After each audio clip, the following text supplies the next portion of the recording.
Hi, guys. Welcome back to the Rant Podcast, episode 2. Um, in today's podcast, I'm just going to be ranting once again about some stuff that's been on my mind. Um, just kind of talking. Um, Quick mention, I've always had this ring light, but I just never set it up because I'm trying my hardest to be a real human and never got around or had the will or desire to set it up or find a way to make it work in my space. Um, and shout out to Lovely as well, briefly, just because she sent me a gift. And I just want to say, Lovely, if you're watching, which I know that you are because you're such a real one, I love you. Thank you so much for the sweet message and for the gift. It really does help. Um, And it's funny because it's been just just about 2 months here on YouTube, and there's 700 of you guys, and I would have never thought. It's like I believed in myself and had that belief there in the back of my head, but I never had a strong support or belief system that was like, pushing me forward to like get started on YouTube. I feel like I really came into YouTube during a really challenging period and transition of my life. Like it kind of felt like a lifeline in a way. It's like I had thoughts about YouTube here and there, like getting the signs and like the channels of like start a YouTube, but like I just never did. I think I was still just like dealing with life, and I think I just put so much pressure on myself, but sorry for going in so many different directions. But yeah, I just want to say thank you, Lovely, because, thank you, each and every single one of you, for showing up. There's 700 of you guys. I've been on YouTube for 2.5 months. I've never really felt that sense of community, but I'm feeling community in this way that I never have before. And it's really beautiful. It's really exciting. And it makes me really excited to show up. Um, and I have people there by my side that support me. And no matter what stage I'm at in my life or where I'll be, I'll always remember you guys because I just have the memory like that. And it's just nice to make new friends and um, experience life together, right? Because at the end of the day, we all are sharing this space.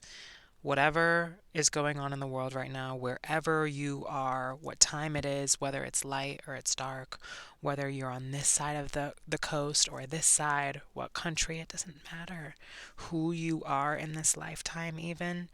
At the end of the day, we are just our most individual selves and sharing the space. That's something that I've been working really, really hard on recently, is just not being afraid to take up space, because I think I've always feared in my life taking up space. I would always dim myself. And it's funny because I don't let just the past define me or the present or even the future. I put so much pressure on myself. Like, I think I just always put so much pressure on myself to do better, be better, succeed, make it, have the aha moment. And I think I challenge myself a lot in moments of stagnancy because it almost makes me feel like I'm doing something wrong or that I'm not worthy enough or that I am failing. And obviously, that's not true. I mean, I am so proud of myself for even being here and to be able to like write this in the story of my life and have this be a part of it. And not even a significant part of it, because like if I were to write a book on my whole life or have like a whole movie, this would just be like a part of it. The situation I'm in it doesn't define my story, but it is a part of my story, and it's a beautiful part of my story. Not, I didn't say it wasn't challenging, but it is a part of my story, and it will segue me somewhere else. And the situation could have been anything. It could have been me moving overseas and living in a small little town, cottage, whatever, or like living on the sea, or whatever it is. It could have been, you know, it doesn't matter what the living circumstance is or what's going on right now. I think I just struggle so much with almost letting it define me. And I think social media does kind of play a hand in that, just because when you show up, people will perceive you through their limited potential and through their perception of the world. That doesn't mean that you necessarily have good intention or bad intention, but for example, like when my video went viral on TikTok, there's like a bunch of people saying, "Oh, you're beautiful. Like, you have to model. Like, you must be a model. You should model." And that's a compliment, and that's very sweet, and I really appreciate that. But then, honestly, and this is very transparent, but when people say that, it almost makes me, I get this like immediate reaction of like, it's a smile, but then it's like, because then I immediately feel limited to what I can do. And I think I'm really just being perceived based on my beauty. And not that that isn't a gift, but I feel like there's a lot of gifts that I have and a lot of different things that I can bring to the table. And it's not just about showing up to prove myself to people, which is something that, you know, is released, but still sometimes comes back up, is like the need to value myself on what I'm giving to other people, and starting to place more value on like what I'm just doing for me and like how I can just be and just be me and let that serve the collective, but also serve me, because it is healing in itself, not only just because of my past, but for anybody to like place a certain level of care and love and priority on yourself doesn't make you selfish, but you have to have a level of self-respect and awareness and care, and really build a relationship with yourself and put your inner child on a pedestal to really know what it is that you want, what makes you happy, and making space for yourself to grow and change and evolve as every second passes by, and as the world that we all share changes every second that passes by. So we are always changing. I think I let certain things define me because it's almost like people will perceive you a certain way and then define you, and then you feel that you have to kind of present that image or share that story or let that hold a narrative in like your whole overall life story. It's like when I first came to YouTube, for example, and my content, blew up and received well, and we built community. It's like the Reality of Being Homeless series has performed really well. And I feel like that's almost something that people expect to see from me, or because I'm homeless and living in my car, that there's kind of a window of like what's accomplishable for me and how I should be living my life because these are my circumstances. And people like kind of get a view of your situation and subconsciously what they would do in that situation and project that onto you. I'm not saying that it's necessarily good or bad projections, but it is me having outside voices in my thoughts, and I just have to try and keep my channel as clear as possible and to not beat myself up, because while social media is a beautiful thing, that is just something that comes with having eyes on you and having opinions, is that sometimes you can almost like get in your head about how to succeed because something specific succeeds, and then you think that's what you're supposed to show up as. And then you immediately hold so much importance on that one part of you, of your story, that and it becomes limiting. It's like I think you just have to always continue to let yourself change, let yourself grow, let yourself expand, let yourself get deeper and deeper into life. Like, yes, the, you can look at it this way. I'm right now, this is the screen. You are watching some guy in a blue shirt in his car who lives in his car, young. Oh, he's attractive. He should do this and whatever. Oh, he's spiritual and yes, and this is what his circumstance is. I really feel he should do that. And I'm not saying that in like a bad way, but like that's who he is. We all have our perceptions of people. And it you don't even have to use me. You can take any example. It's like I just think I sometimes get into this negative programming where I believe that I'm not capable of certain things or that there's a certain way that I have to show up to achieve the things I want, and there's a certain way I have to show up to get the win and like receive the performance value of it, or to be received well, or to be understood, because people, when they have a first impression of you, will then box you in one way. All of you might have your own different perception of me, and in fact you do, because you're all different. You're all consuming the same content, which is the content that I'm providing. But at the end of the day, each one of you, 700, is going to have your own perception of me and what my situation even is and who I am and what are my potentials and what are my gifts and what are this and what are that. Just like we all have our own perceptions of ourselves. So I think I just need to continue to remember that my perception of the truth is not defined by my experiences and my thoughts and my passions and my exterior and my interior and what's going on in the world and what's going on around me right now. It's like, just let it all be a part of the story. Like, just let it be a part of the life story. Let it be more about playing a part in your story than being you, or you needing to be that thing. Like, okay, I'm an artist. Well, then I need to promote my art a certain way on social media for it to do well, because I want to live up to, you know, the potential of where I know my art can go. So I need to like show up the way these other artists are showing up because they're in a place where I feel I definitely could be.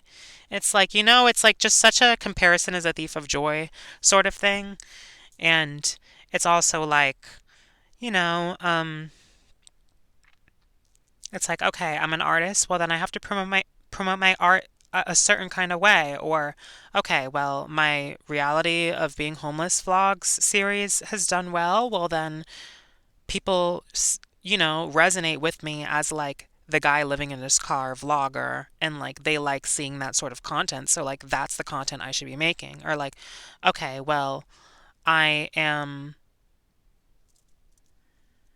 I don't even know what other examples to provide, but like I just need to stop defining myself with the thing that is a part of my life or a part of my story in this moment of my story. You know what I mean? It's like I just need to remind myself of that sometimes, because I can really be hard on myself. I think I was placed in situations and experiences early on in life, throughout childhood, and just throughout, adolescence, that I had to grow up fast. I didn't really have much of a opportunity to rebel and play and just be a kid because life was so serious so soon. It's like my parents got divorced when I was 7, but there was always, it's like I just feel like I've had a certain level of like sensitivity and awareness, and I could like feel really intensely. And I think I could read and feel energy since I could remember. Um, and I don't think anyone tried in my life to handle handle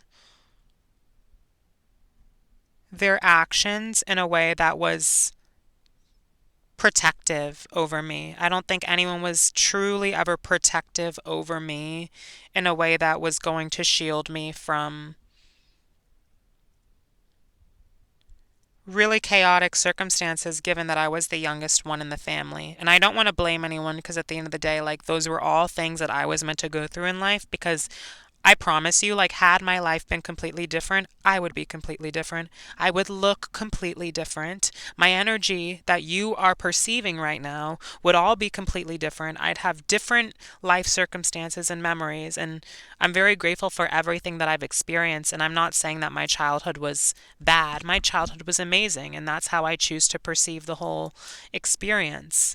But the truth of the matter is, I either always watched people fighting. I either always watched my sister and my mother fighting, or my mother being rude to my grandmother, or, my mother and my aunt kind of like having cold energy towards one another just because there's jealousy and they're not close, and whatever it is, whatever their business is.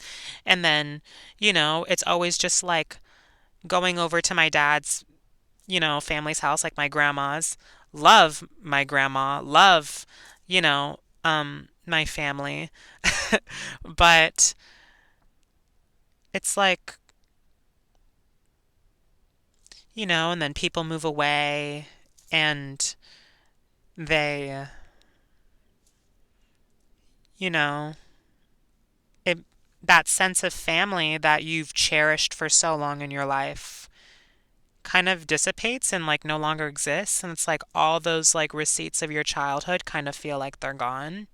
But then also through this whole experience, I feel I've gained so much of my childhood back through finding me, through letting myself be, through letting myself play and not take it so seriously, and just know that like we're just in the story right now. Like, just have fun with the story, So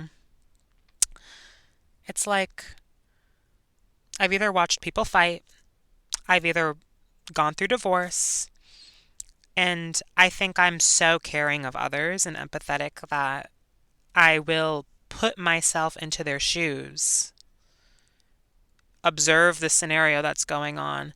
I'm so understanding of people that I like let them portray themselves that way and let them be that sort of role in my life. It's like I was just the peacekeeper child. I was just the caregiver. And I think I never received care because no one, thought I needed care, but two, there was never space created for me to never feel like there was moments for me to just relax and just rest my shoulders.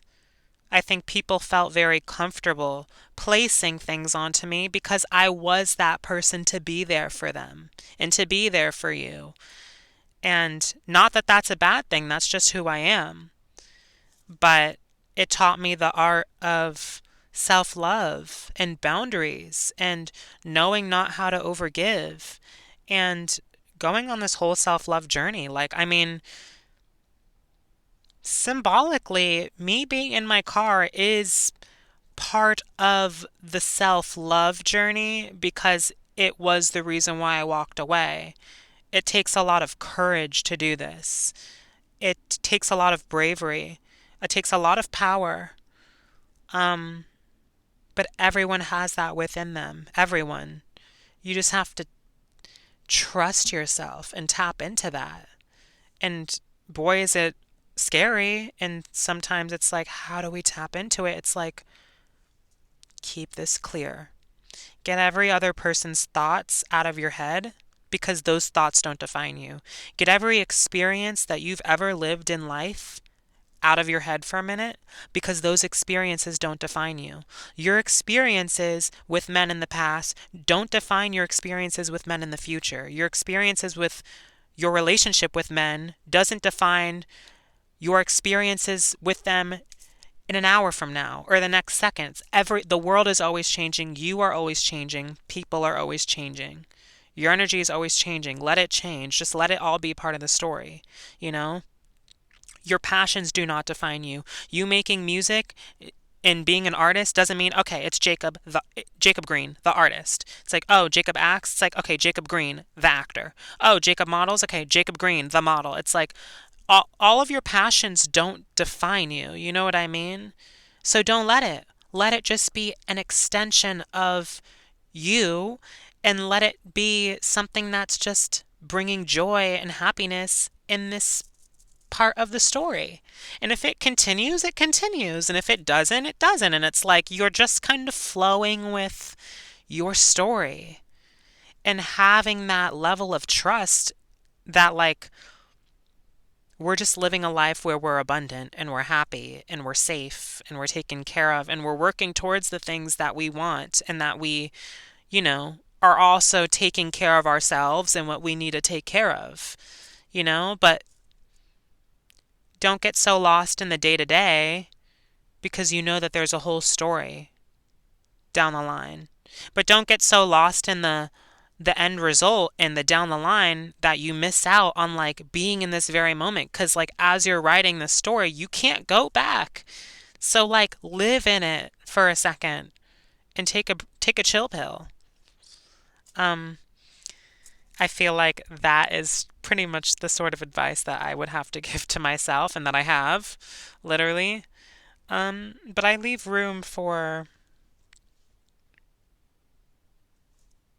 letting myself feel that sometimes, because if I don't let myself feel it and I just always cope, whether it's with food or whether it's with content and binge watching, whether it's with substances, whether it's with hiding behind anything. I mean, I don't know. I just think that it's important to leave room to actually get in it for a second, because then you have to really ask yourself, why the fuck do I feel like this? You know what I mean? Why am I feeling like this? Why am I still feeling like this? Why am I still thinking this? I've had this answer many times before, but it's like you sometimes forget, because, again, you're going through deaths and rebirths every day, and you are always changing, and the world is always changing, and sometimes this question is based on a completely different reality, a completely different circumstance, and I have to, like, get back to that answer again to help, like, remind myself of who I am and why I'm here and what all of this even is. You know what I mean? What it is for me and my story. You know? So yeah, I hope this helps anyone that can relate, or even doesn't. I hope maybe even just listening to the video relieved you or calmed you down in some way. It definitely brought me a lot of clarity, and I'll be honest, I kind of had this whole talk with myself before putting on this video, but then, like, I went to the gym to go take a shower before they were closing. But I then said, like, why does everything have to be so perfect? Why do I have to, like, be so precious with my image? Because like, where you'll be in the future, that, like, you have to, like, embody that now. It's like, just be. Just be. And, like, I was like, okay, it's not going to be perfect. Like, it's pitch black outside. The ring light, I don't want to do the ring light. It's going to be bad. And I just don't know what to talk about. Like, I just don't know how to keep them entertained. And how am I going to, like, bounce off of the last episode? It's like, fuck all the thoughts. I'm just so sick of it. I just turned on the damn ring light. I chilled. And I'm just repeating myself. But the real reason why I did this, I know it will help people, and I'm very, very grateful for that. But the real reason why I made this was so that I can look back on this video when I need to hear it. Because I've had this answer before, and the truth of the matter is, I might still get in my thoughts again until the programming is fully released. There's been a lot of programming and things that I've completely released out of my life, but sometimes this just still comes up, and I think it's because I hold such a great magnitude around being successful, confirmation, being successful and being somebody, and also living up to like my desires and my values and just who I am as a person. And like, I hold so much weight on all of that and trying to enjoy the moment. It's like sometimes I get lost in it because I was always conditioned to be hard on myself because I had to grow up fast. But I'm releasing that. And now I can just have this video here, and I can always go back to it and listen to it when I'm doing whatever, if I'm like, washing dishes or eating, or if I'm like, editing something and I just am beating myself up for whatever reason, or I'm consuming too much content and comparing myself to people, then I can just turn it on and be like, remember who you are, and remember like what this whole journey is, and remember what life even is, and it's all about the story. It's even less about you and less about the story. Don't place so much importance on those side characters. I'm not saying you can't have important people in your life, but at the end of the day, those side characters aren't that important to the story. It's your story. They add to the character development and the change of your physical environment and your character development in your story. And it's not even so much about you as it is the story. So again, like, I love all of you guys. I love you, Jacob. I love you, 700 subscribers. And I love you, all of you guys, Dazzle, Flora, Carol, Linda, Inspire, just everybody. And I'm sorry if I haven't remembered everyone's names. There's 700 of you, and I, again, try really hard to just be human for a second. But thank all of you guys, truly from the bottom of my heart, for listening, for caring, for always showing up for me, for being here, and for letting me have a space where I feel heard, seen, welcomed, accepted, and supported through this time, because every day is a new day. And it's nice to have people in your corner, even if this is like a digital experience for now. This is still a place in my mind where I can go and feel comforted and feel accepted. And it makes it so much more easier. I'm not saying social media doesn't come with its drawbacks or its moments, but I'm so thankful for each and every one of you. Thank you for listening. And until the next time, I will see you. Bye for now.